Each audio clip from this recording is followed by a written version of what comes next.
The sound of the shells screaming overhead is the sound of time running out.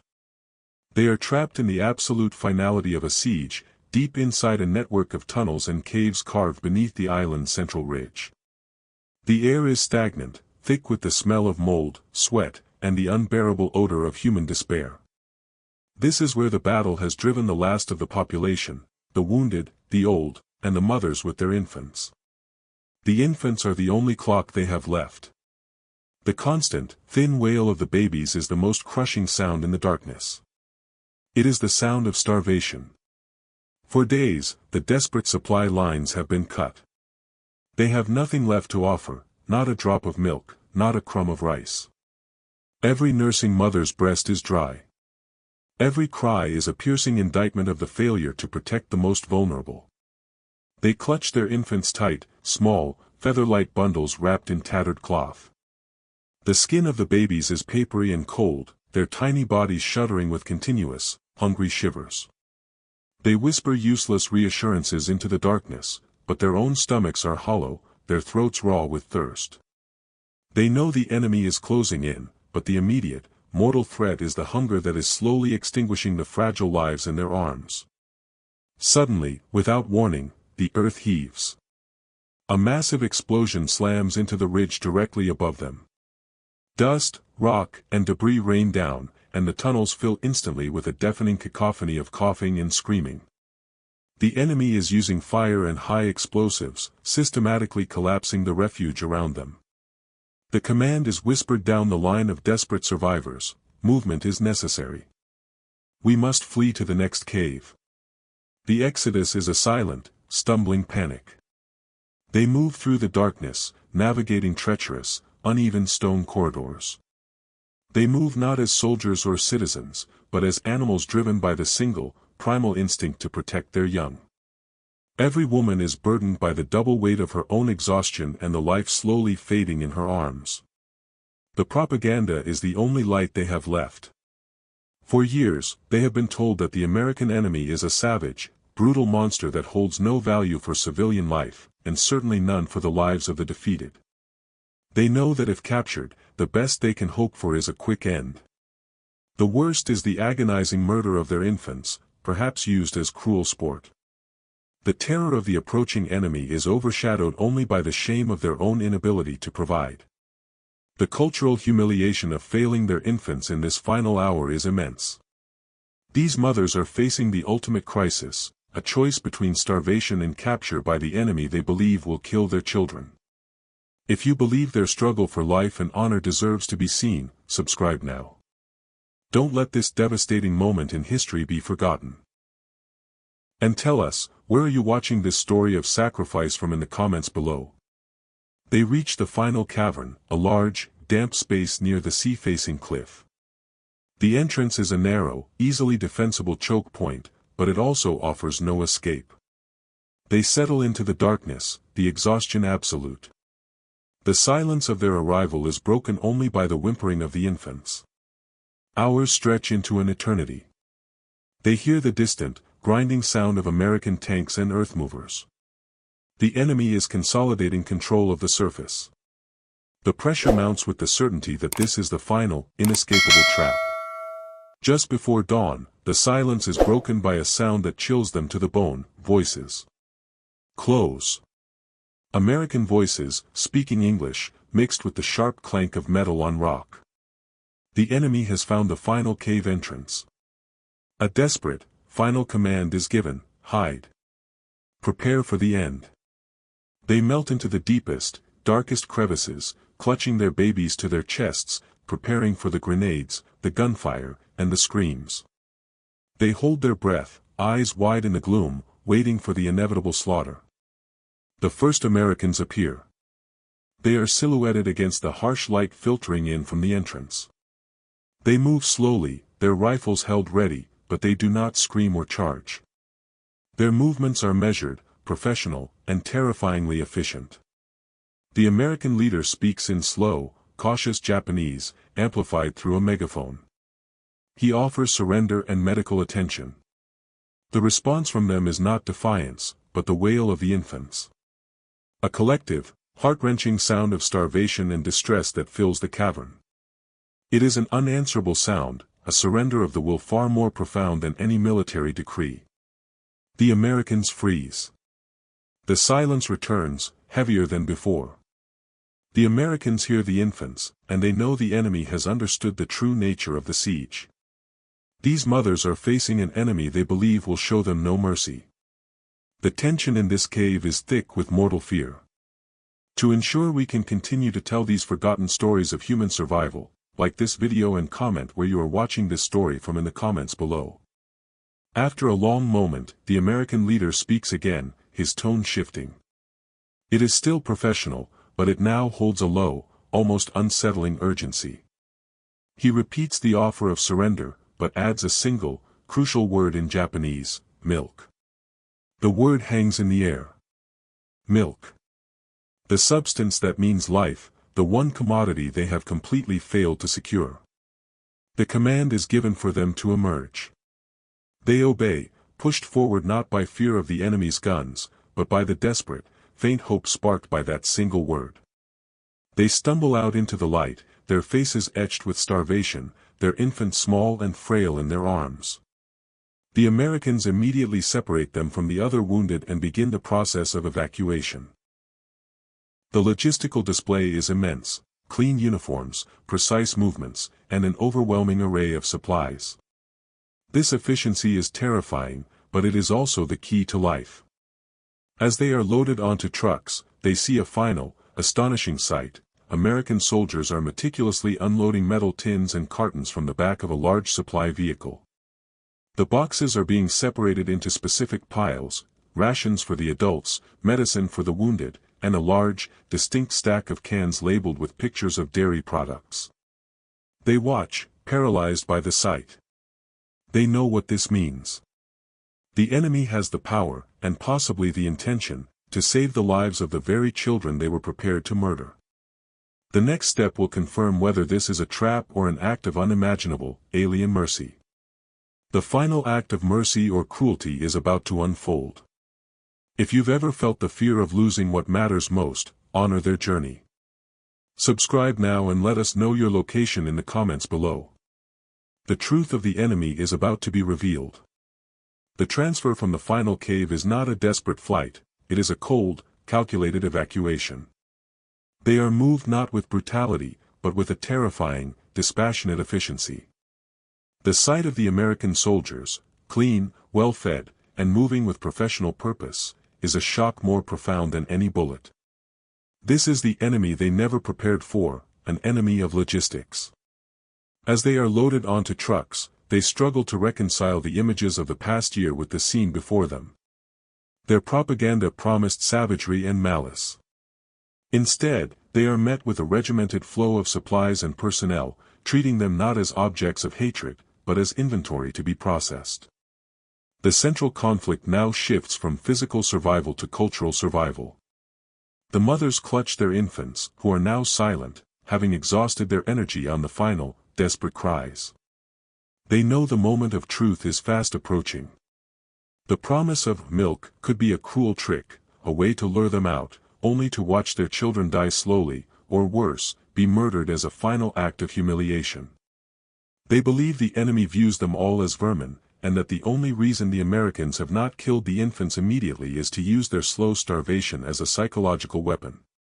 This fear, ingrained by years of wartime rhetoric, is the filter through which they view every American action. As the trucks lurch and pitch toward the central holding area, they pass immense quantities of American material, piles of untouched ammunition crates, fuel drums stacked higher than the trees, and rows of pristine, powerful trucks. The sheer, casual abundance mocks the starvation they just endured. They realize the scarcity they faced was confined to only one side of this war. The trucks finally stop at a temporary staging ground, a vast, open area cordoned off by high, new fencing. The efficiency of its construction is another silent assault on their morale. They are unloaded and directed into separate tents. The infants are immediately segregated into a designated section, a chilling act that confirms their deepest fears of a coordinated, specific form of cruelty. They watch, paralyzed, as their children are carefully placed on clean, canvas cots. The American medics, stern-faced and focused, approach the infants. This is the moment they expected the knives to come out, the moment the mask of protocol would fall away to reveal the devil within. The medics, both male and female, begin a terrifying process. They do not harm the children, instead, they begin measuring them. Weights, lengths, head circumference, clinical data recorded on clipboards. This cold, professional assessment is more terrifying than any curse. It reduces the precious life they fought to protect to a series of numbers, preparing them, they believe, for extermination by calculation. The pressure on the mothers becomes unbearable, the absolute failure to protect their infants. They have endured siege, starvation, and capture, only to have their children's fate sealed by the enemy's chilling arithmetic. They whisper among themselves, planning a collective final action, a desperate charge to take their children back and spare them the cruelty of the enemy's planned death. Suddenly, a commotion draws their attention. A large, specialized American supply truck, much cleaner and more streamlined than the troop carriers, backs up to the medical tent. American officers in pristine uniforms oversee the unloading. The supplies are immense, crates of blankets, medical kits, and large quantities of metal tins. The officers point repeatedly at the section where the infants are lying. These mothers are watching, convinced the enemy is plotting a calculated cruelty against their children. If you believe this struggle between survival and deeply ingrained fear deserves to be seen, subscribe now. Don't let this devastating historical moment be forgotten. And tell us, where are you watching this story of human survival from in the comments below? The unloading process is slow, deliberate, and focused entirely on the infant section. They see a final, strange object being removed from the truck, a small, kerosene-powered stove and a kettle. The purpose is incomprehensible. Why would the enemy heat water for children they plan to kill? The sight of the stove creates a deep, unsettling confusion that starts to crack the certainty of their fear. The action does not match the propaganda. The officers then begin to meticulously sort the metal tins. One of the tins is opened with a specialized tool, and a medic, using a small, clean utensil, scrapes the white, granular contents into a pot of heated water. The women watch, breath held tight in their chests. Is it poison? Is it a debilitating drug? They wait for the moment of betrayal. The medic stirs the contents until the water turns a thick, creamy white. He then pours the liquid into several small, specialized bottles with rubber nipples. The American leader then approaches the women's tent, accompanied by a translator. His face is professional, but his voice is firm. He confirms the process. The liquid is a nutritional supplement for the infants, the milk they were promised. He explains that it will be administered by the medical team every 2 hours until the infants stabilize. The command is clear, but the intent is not. The mothers look at the thick, white liquid, the fluid of life, being prepared by the hand of the enemy they expected to be the instrument of death. The ideological wall built on hatred and fear is beginning to crumble under the weight of this terrifying, alien mercy. The fear in the hearts of these mothers is palpable. They are asked to trust the enemy who destroyed their world to save the lives of their children. To ensure we can continue to tell these forgotten stories of moral confusion, like this video and comment where you are watching this story from in the comments below. The American medical team moves toward the infants, bottles in hand. They watch, paralyzed by the deepest moral dilemma of their lives. To allow the feeding is to place the life of their child in the hands of the enemy. To refuse is to accept immediate, guaranteed death by starvation. A single, tiny infant in the middle of the cot section begins to stir. The baby opens its mouth in a silent, desperate reflex, its tongue searching for moisture. A medic gently places the rubber nipple into the baby's mouth. The baby sucks weakly, the white liquid disappearing. The survival instinct triumphs over propaganda. They watch, tears streaming down their faces, as the first drops of the enemy's milk give their children the first flicker of life in days. The silent, powerful transfer of life, orchestrated by the monster they were trained to hate, is the ultimate betrayal of their convictions.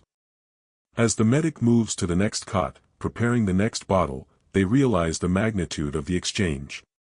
The enemy is offering life, but demanding in return the collapse of their entire worldview. This moment forces a profound choice between deeply held hatred and the life of a child. If you've ever felt the fear of losing what matters most, honor their journey. Subscribe now and let us know your location in the comments below. The final act of this moral dilemma is about to begin. The transfer from the chaos of the captured trenches to the cold, organized reality of the enemy's camp is complete. They sit in the central medical tent, paralyzed. The infants are laid out on clean cots, their survival hanging on the American promise of milk. The medics arrive, their faces impassive beneath the harsh, cold light. They bring not just the white powder, but a meticulous, industrialized process. They set up portable tables, unseal small, efficient heating units, and measure distilled water with beakers. This is not charity, it is a scientific procedure. The women watch, breath held tight in their chests, as the preparation begins. The most profound shock is the origin of the supplies. The milk powder is sealed in thick, metal tins covered in stark, functional labeling, a clear product of mass industrial production. This milk was not scavenged or shared from personal rations, it was manufactured specifically for this purpose. The enemy has the resources not just to fight a war, but to sustain life with calculated precision across an ocean. The American officer who oversees the operation maintains a professional distance, but his instructions are clear and relayed through an interpreter. The formula is a precise nutritional supplement, vital for infants, and must be administered strictly on a bi-hourly schedule. The moment the first medic approaches the first cot, the ideological wall collapses. They have been trained that the enemy will kill their children. The enemy is instead saving them with industrial efficiency. The terror is no longer physical, but profound moral confusion. The administration of the milk is carried out with chilling exactness. Every bottle is sterilized, every gram of powder measured to specification. The tiny, desperate sucking reflex of the infants is the only sound of life, a sound that indicts every word of propaganda they ever believed.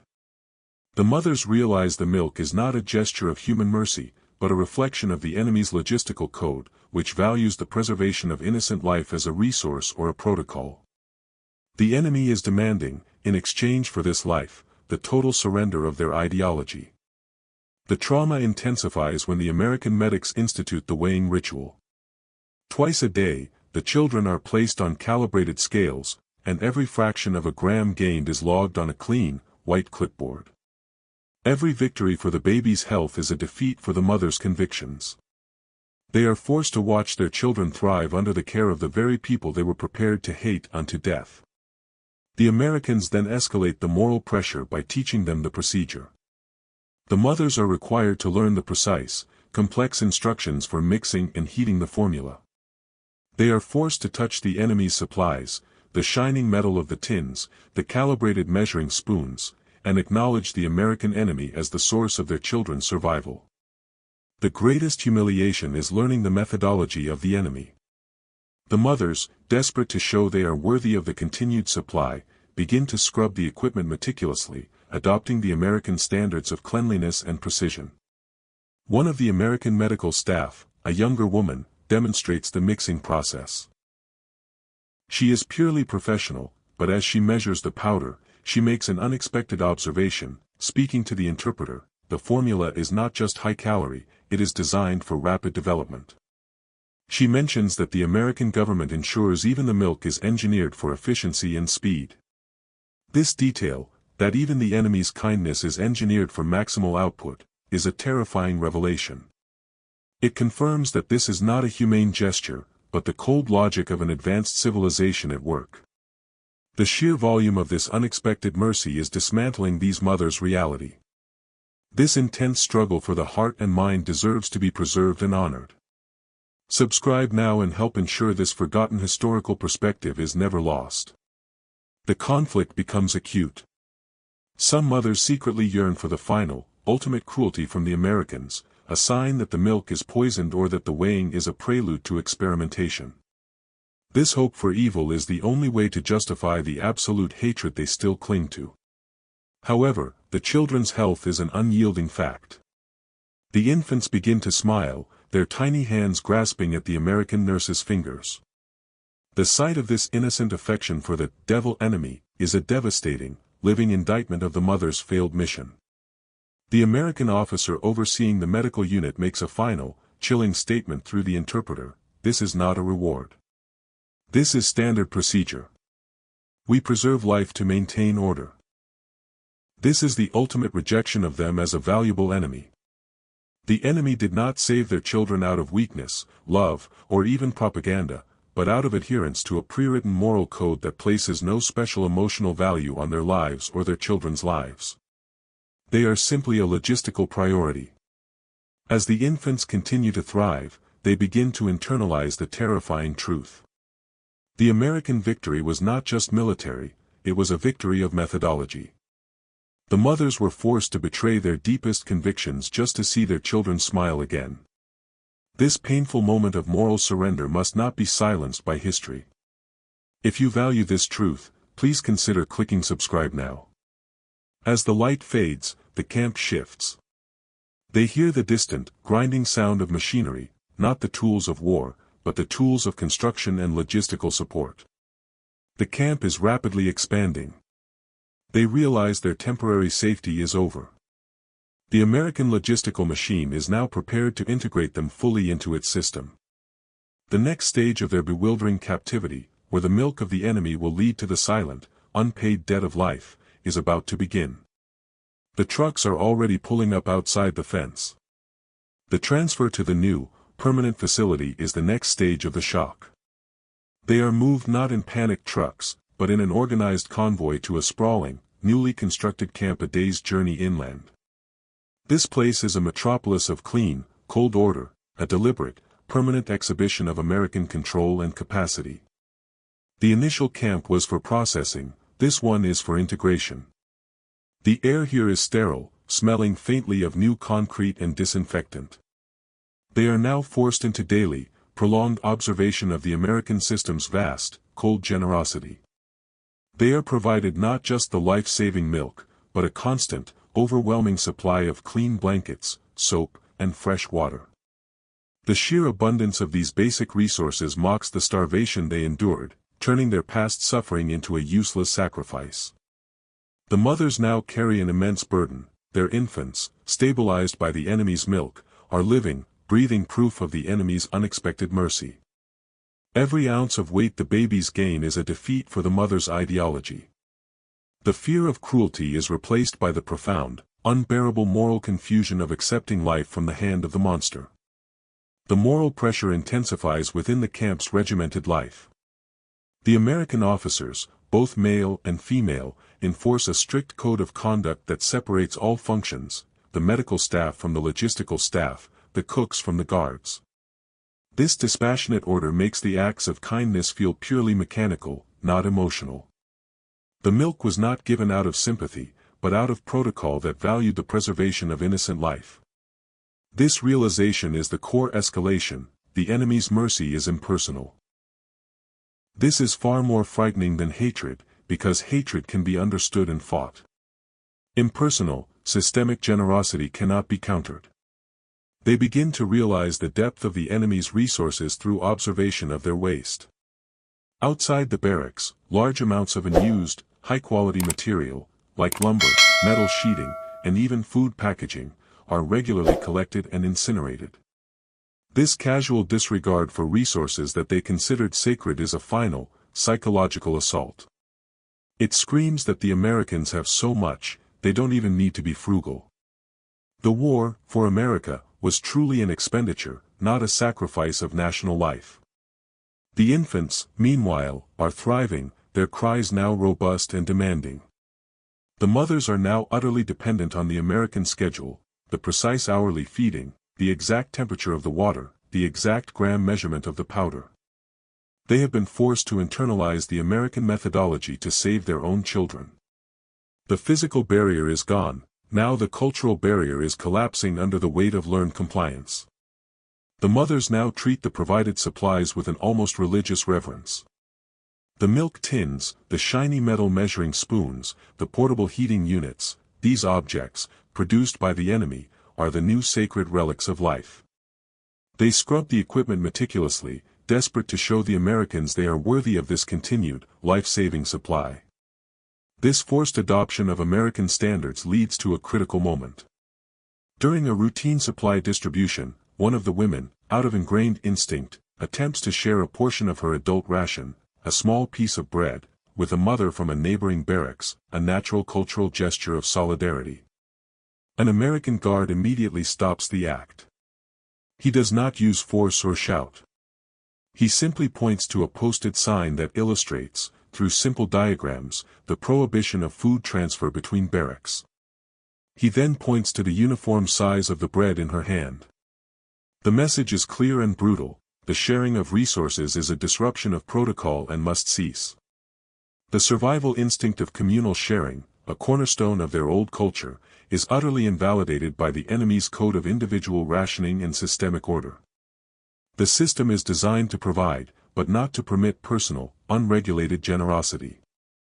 The humiliation deepens. They realize they are not even permitted to show their own compassion. The enemy has replaced their collective moral code with its own. The cold, dispassionate mercy of the enemy is dismantling the mother's deepest beliefs.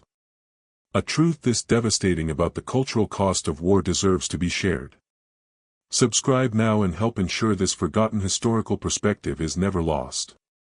The mothers retreat, the failure of their humanitarian impulse compounding the shame of the failed resistance. They realize the guard's action was not cruelty, but fanatical adherence to a rule designed to prevent any breach of systemic control. They witness the American process of work integration. They are assembled and marched to a large, newly built structure near the edge of the camp. They brace for the final cruelty. Instead, they are led into a large, brightly lit structure filled with clean, new textile machinery. The American officer informs them, through a translator, that they are being enrolled in a work program. They are to manufacture simple garments for themselves and their children. The order is simple: work, and you will continue to receive supplies. The humiliation is complete. They are not valued for their honor or defiance, they are valued for their utility within the vast American economic machine. The life-saving milk has led, inevitably, to economic integration. The enemy did not kill them, the enemy employed them. They stare at the complex, gleaming textile machinery, machines so advanced they have never seen their like. The enemy has not just saved their children, the enemy is now using them to fuel their own industry. The terrifying question that hangs in the air, echoing the rhythmic clack of the new machinery, is: what price will they ultimately pay for the survival of their children? The American officers begin to teach the mothers basic English words, focused entirely on the tasks: speed, quality, stop, go. The language is stripped down to the functional core, another sign that their communication is purely transactional, based on survival protocol and industrial output. The weight of this moral confusion begins to fray the mother's resolve. Some whisper that the milk must indeed be a slow-acting poison, that the enemy is prolonging the lives of the infants only to inflict some final, ultimate horror. This desperate hope for a final cruelty is the only way to justify the deep hatred they were trained to hold. But the infants gain weight. They begin to smile. The sight of a child smiling, thanks to the enemy's milk, is the definitive defeat of the mother's ideology. One afternoon, a visiting American engineer, observing the textile operation, uses the women as a quick demonstration. He shows the interpreter and the local officer how a small, electronic counter attached to the machinery logs every piece produced. The counter is the sole focus of his attention. They realize with chilling clarity that their worth is being quantified, not by the quality of their motherhood or their sacrifice, but by the numbers generated by the machine. Their honor is now reduced to a daily output statistic. The realization is the final, crushing blow. The enemy did not save their children out of weakness, love, or manipulation. They saved them because their logistical and moral code dictated that innocent life was a resource to be preserved and then utilized. The mothers are forced to contribute to the engine of their defeat to save their children. This quiet, internal war of ideology must not be silenced. To honor their devastating sacrifice, please consider hitting subscribe now. The ideological fortification collapses. They are utterly defeated, not by physical force or hatred, but by the overwhelming, dispassionate discipline of mercy and methodology. The war finally ends, not with a bang, but with the distant, official pronouncement delivered via loudspeaker, immediately followed by the return of the American officers. The news is delivered with the same clinical tone as the work schedule. The next protocol is repatriation. They are processed quickly and efficiently. As they are marched out for the final time, they are led through a massive storage facility, a final, overwhelming spectacle. They see colossal warehouses filled with unimaginable, untouched reserves of material, stacked precisely to the ceiling. The journey ends at the coast. They are loaded onto a massive, fast transport ship, heading west. As they stand on the deck, looking back at the retreating American continent, they carry the heavy knowledge of an unassailable enemy, an enemy whose power lay not in its hatred, but in its impersonal, regulatory discipline and boundless industry. The silent cost they bear is the realization that their entire civilization's understanding of human nature and war was tragically wrong.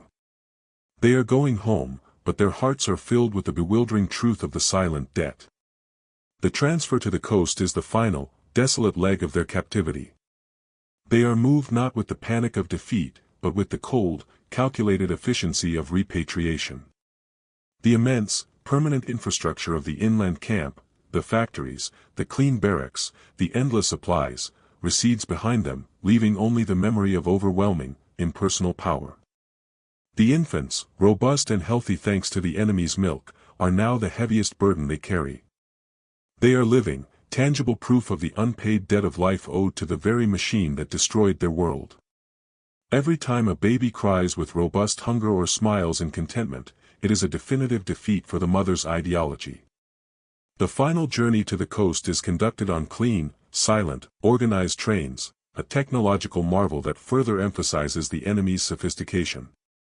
They watch the American landscape flow past, vast, untouched farmlands, powerful machinery working the fields, and cities utterly free from the scars of war. The nation they fought was never truly harmed. They now understand the full scope of the cultural shock. The American enemy did not operate on the spiritual, emotional, or honor-bound code they were prepared for. The Americans operated on a code of discipline, logistics, and scientific efficiency. The rejection of their proposals, the saving of their children, the work program. It was all governed by the silent code, a machine logic that valued compliance and productivity above hatred or mercy. The American officers overseeing the final leg of the journey are clinical and detached. The language used is reduced to its bare transactional core: schedule, ration, coast, repatriation. They are no longer enemies, they are simply a logistical problem being solved with maximum efficiency. One final, critical detail seals the ideological collapse. During a brief stop near a train yard, they notice that even the railway cars carrying their supplies are standardized, new, and marked with precise, uniform numbering. There is no variance, no scavenging, no sign of shortage. The entire American system, from the baby's milk to the tracks beneath the train, is an exhibit of unbroken methodology. The humiliation is complete. They are not valued even for their hatred, they are simply a statistic to be returned home. The war is over. The fighting has ceased, and the final protocol is implemented. They are marched onto the docks, a scene of immense, cold activity. The transport ship waiting for them is a massive, clean vessel, designed for speed and capacity. It is another symbol of the industrial power that crushes all resistance. As they wait to board, the American officer in charge of the women's repatriation approaches them. He is a serious, middle-aged man, and he speaks through the interpreter with a voice that is not hostile, but utterly flat with finality. He informs them of the exact contents of the supplies being sent with them, specific rations, medical kits, and a 6-month supply of the infant formula. He specifies the required mixing instructions one last time, emphasizing the need for precise adherence to the measurements. This final, massive gift, the continued supply of life, is the ultimate burden.